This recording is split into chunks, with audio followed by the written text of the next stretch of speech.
ಸುಂದರಗೌಡ, ಆಮೇಲೆ ಭೂವಪ್ಪ, ಆಮೇಲೆ ಪುಷ್ಪರಾಜ, ಹಾಗೆ ಅದೇ ಹೇಳಿದೆ ಪ್ರಶಾಂತ್ ಮತ್ತೆ ಯೋಗೇಶ್, ಇಷ್ಟು ಜನ ಸೂಪರ್ವೈಸರ್ಗಳು ಚೇಂಜ್ ಆಗಿದ್ದಾರೆ.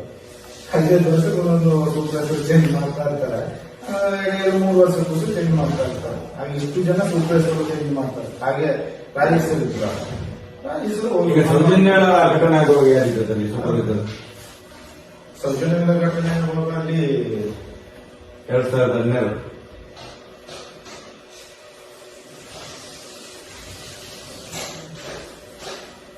ಅಲ್ಲಿ ಯೋಗೇಶ್ ಶೆಟ್ರು ಇತ್ತು. ಯೋಗೇಶ್ ಶೆಟ್ರು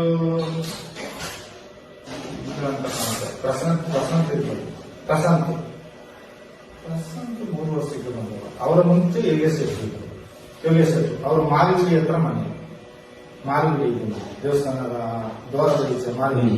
ಯೋಗೇಶ್ ಶೆಟ್ರು ಇದ್ರು. ಯೋಗೇಶ್ ಶೆಟ್ರು ಸ್ವಲ್ಪ ಸಮಯ ಇದ್ರು, ಒಂದು 3 ವರ್ಷ 4 ವರ್ಷ ಇದ್ರು. ಅದರ ನಂತರ ಪ್ರಶಾಂತ್ ಬಂದರು. ಪ್ರಶಾಂತ್ ಇದ್ದಾಗ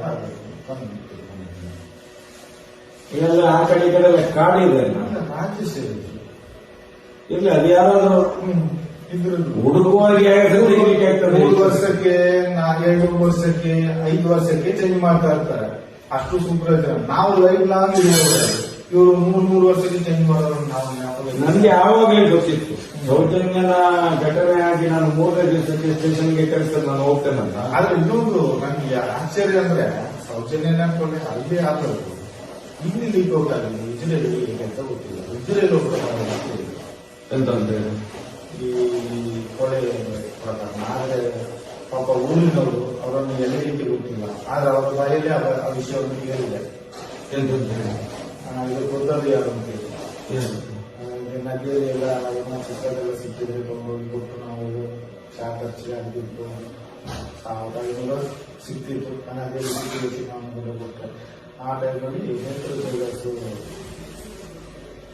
ಇವಾಗ ಅಂತ ಇದ್ದಾರೆ. ಅವರು ನನಗೆ ಹೇಳಿದ್ರು, ನಿಮ್ಮ ಒಂದು ಗೊತ್ತಾಗ್ತಾ ಇಲ್ಲ ಅಂತ ಹೇಳಿ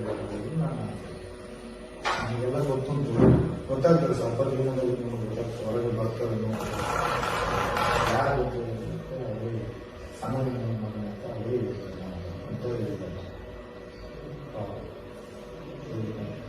ಸಣ್ಣದ ನೀಲದ ಮಗ ಅಂತ ಅವ್ರಿಗೆ ರವಿ ಪೂಜಾರಿ ಸಣ್ಣದ ಅಂತ ಹೇಳಿದ್ರೆ ಹರ್ಷೇಂದ್ರ. ಅವರೇ ಹರ್ಷೇಂದ್ರನೇ ಸಣ್ಣದನಿ ದನಿ ಅಂತ ಹೇಳೋದು. ಹರ್ಷನ್ ಅಂತ ಹೇಳ್ತಾರೆ, ಸಣ್ಣದನಿಗಳು ಅಂತ ಹೇಳ್ತಾರೆ. ಅವರ ಮಗ ಅಂತ ಹೇಳಿ ಹೇಳಿದ್ರು. ದೊಡ್ಡದನಿ ಅಂತ ಹೇಳಿದ್ರು ಇದನ್ನ ಅವರು ಕಾಲಂದರು